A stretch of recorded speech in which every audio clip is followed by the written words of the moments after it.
Olá, para quem está chegando agora, muito prazer, obrigado por essa visita sua aqui no nosso canal.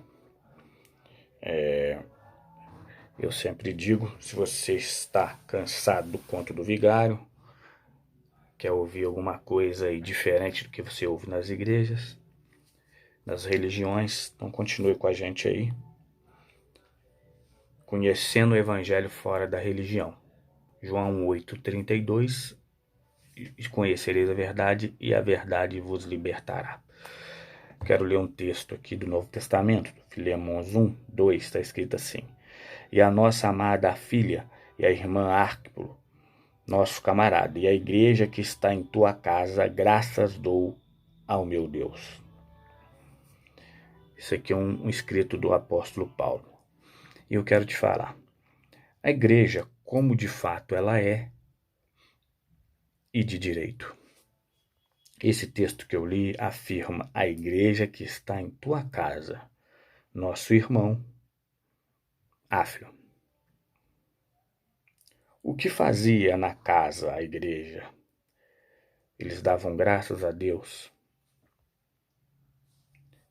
repartiam a palavra de casa em casa naquele período ali do começo da igreja. Não havia templos, não havia lugares para se reunir, a igreja não estava nas sinagogas dos fariseus, junto com os judeus, ela estava à parte, ela era nas casas, entre os irmãos que repartiam Jesus. E repartiam a palavra, lembravam dos outros irmãos que estavam em outras casas e ali oravam por toda a igreja de Cristo, cada um nas suas casas ali reunido, as pessoas reunidas eram unânimes.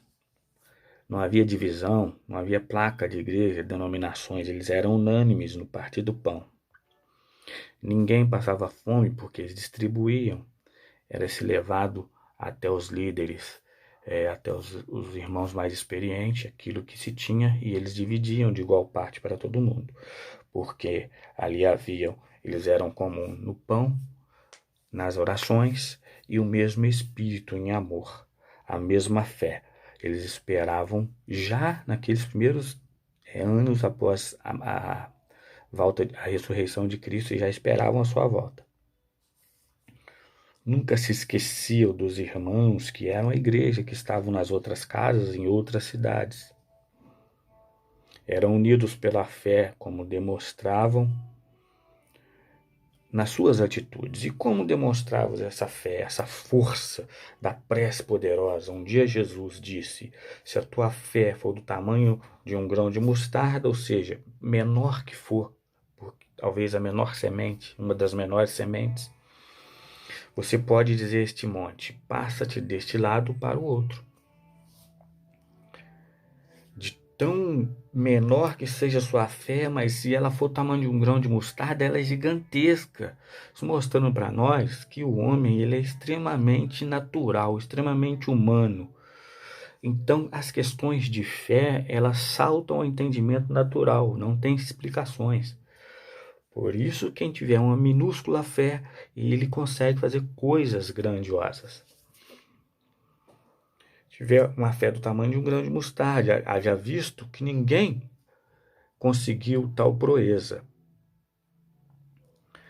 Ou seja, a nossa fé ela ainda é menor do que a de um grão de mostarda, porque você nunca ouviu falar na história da humanidade alguém que pegou e disse a um monte: erga-te e lança-te ao mar. Isso não existe, ninguém nunca fez isso.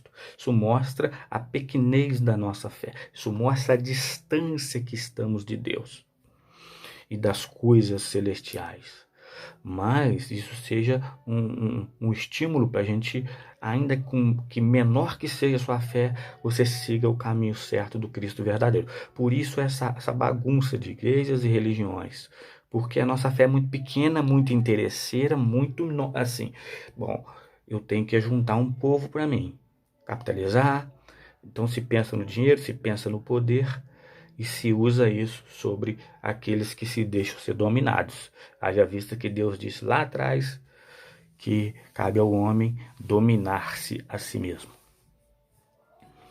Então, nunca ninguém conseguiu tal proeza. de mandar um monte erguer e lançar ao mar.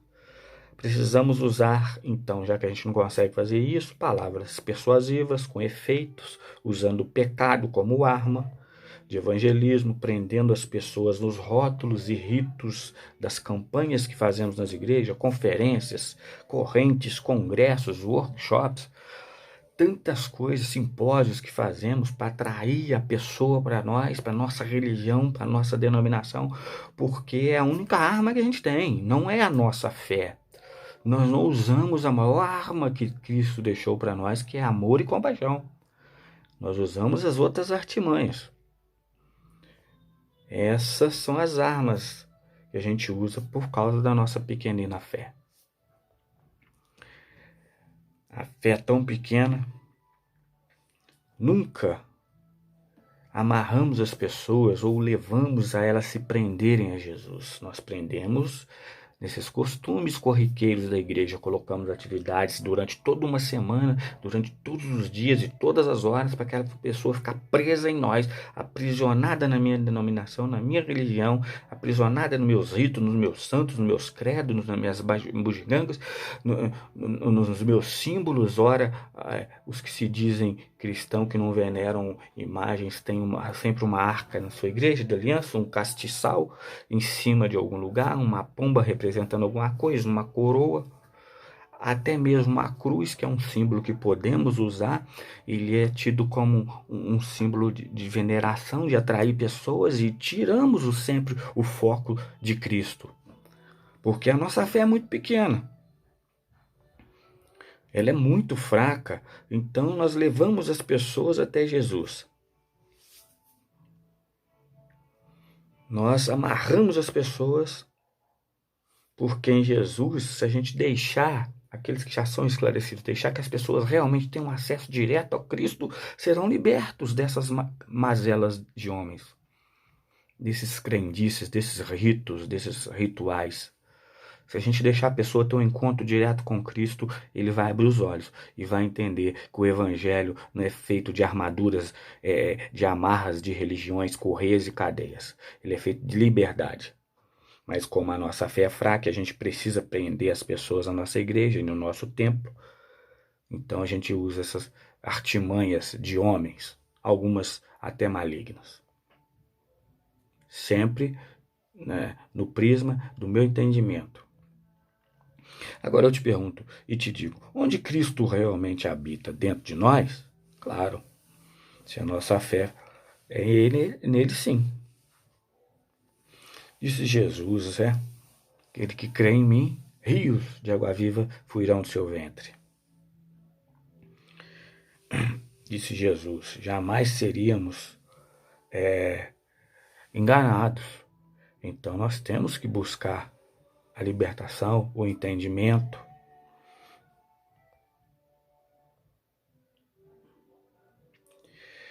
Jesus talvez não quisesse que fôssemos um povo tão dividido como somos. Cada um põe nome na sua igreja, no seu templo, fala como se fosse autoridade suprema sobre o nome de Deus, o nome de Jesus para pregar, e os outros não. Falamos que somos todos irmãos, mas somos todos separados, cada um com a sua igreja, cada um com as suas práticas, com os seus ritos. Ninguém quer juntar porque há uma força de poder financeiro, de manipulação de pessoas. Ninguém quer se juntar. São os próprios interesses, cada um tem o seu interesse, o seu negócio, a sua empresa. A igreja é uma empresa, as religiões são empresa desde o 3º século, quando se instituiu o catolicismo. É uma empresa. A igreja conquistava países, reinos, arrebatava fortunas, maravilhosas. Temos igrejas em Minas Gerais que são igrejas históricas que têm milhões e milhões e milhões de dinheiro em forma de ouro e de utensílios preciosos. E não se divide com ninguém. As pessoas estão passando fome. A igreja está no mundo inteiro. Temos países na África, em outros lugares, Ásia, Oceania, para pessoas morrendo de fome. E a gente não está preocupado com isso. Estamos juntando nosso tesouro, quer seja no Vaticano, quer seja nos templos evangélicos pelo mundo. Porque naquela época dos primeiros cristãos não tinha nada disso. A fé deles e o entendimento deles era extremamente superior ao nosso. Eles não se dividiam em denominações, eles eram um povo só, um povo forte, um povo que venceu todas as guerras e batalhas para que o evangelho chegasse até nós. E entrou um período sombrio após o terceiro século, e esse período chegou até pouco tempo atrás. 1500, tivemos mais de 1500 anos de tempo sombrio sem o evangelho realmente ser anunciado como de fato ele é. Não tinham vaidade como hoje. Não tinham a fome do poder. Não se julgavam melhores que os outros. Todos cantavam, oravam e pregavam.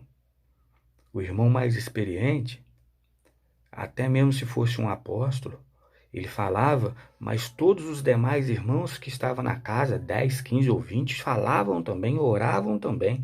Não havia um espírito de pirâmide, de o apóstolo João, o apóstolo Pedro ou Tiago é o bambambam. Bam, bam. Não tinha isso. Era dividido. Todos faziam as mesmas coisas. É lógico que os irmãos, no caso os apóstolos, tinham mais experiência, andaram com Cristo, depois foi passado para a igreja. Então, aí sim que realmente acabou o sistema de alguém manda mais que o outro. Isso não existia na igreja de Cristo. O próprio Jesus nunca se intitulou superior aos outros. Ele nunca se posicionou como um bispo, como um papa, como um rei de homens. Ele era um rei do seu reino espiritual. Um rei de um reino eterno. Trouxe totalmente diferença. Em João, é, na, antes da última ceia, quando Jesus lava os pés dos seus discípulos, ele deixa ali para nós que se você é o primeiro servo, se você é o bispo da igreja, o grande pastor que está reinando há mais de 30 anos, você tem que ser o primeiro a sentar no último banco da igreja e lavar pé de todo mundo, todos os dias. É o que recebe só o pão diário do alimento, não tem salário, não tem nada, tem uma coberta para cobrir e tem um pão para comer. Hoje somos profissionais, precisamos de pastores profissionais, de serem ordenados por outros homens, tão pecador quanto, que se joga um óleo sobre o outro e que se diz entendedor de Deus, PhD, doutores, e se segue essa cadeia louca, maligna, de que só eles podem, só a unção está com eles e eles são os que resolvem tudo. A verdadeira montanha que pariu um camundongo. Porque se prometem um mundo de riquezas e proezas e maravilha, no final das contas sai sempre um camundongo para a sua vida, vindo da igreja, não de Deus, da igreja, da instituição e dos líderes. Por isso a necessidade de todo ano ter os projetos de vida, as campanhas, as correntes, os workshops, porque essa montanha gigantesca que é a religião, ela só pare camundongos, só pare coisas pequenas. Ela não tem a capacidade de dela sair o rio de água viva que só sai de Cristo, o nosso Senhor. Os profissionais de hoje, as pregações, existem aí títulos, pastor titular, pastor reserva, pastor auxiliar, bispo tal, apóstolo tal, rei tal, papa tal. Rótulos que Cristo tirou quando ele chegou, ele acabou com os rótulos dos fariseus e nós colocamos de novo, porque não existe um bom negócio se todos são iguais, se é um colegiado. Não tem um bom negócio nisso, temos que ter uma pirâmide hierárquica. Os irmãos naquela época pregavam de casa em casa, tinham o que era necessário, o que comer e onde dormir. Não tinham salários absurdos. O salário deles era alimentação e lugar de dormir. Para não ser pesado aos outros irmãos, o maior missionário de todos os tempos, o apóstolo Paulo, ele fazia tendas para vender, para custear suas viagens missionárias. Ele viajou o mundo antigo por 3 vezes. Todo ele sem ser às custas dos irmãos, vendendo tendas que ele mesmo tecia com suas mãos, para patrocinar suas viagens missionárias. Ele não fazia campanha, não levantava oferta. exemplo de trabalhador, Paulo sempre trabalhou. Jesus disse: meu pai trabalha até agora e eu trabalho também. E eu tenho sempre que usar o meu conhecimento para libertar as pessoas, não para prendê-las em mim e nas minhas teses. A minha fé tem que ser usada para transformar as vidas. O meu amor para invadir a alma da pessoa com o amor de Cristo que excede todo o entendimento. Fica na fé.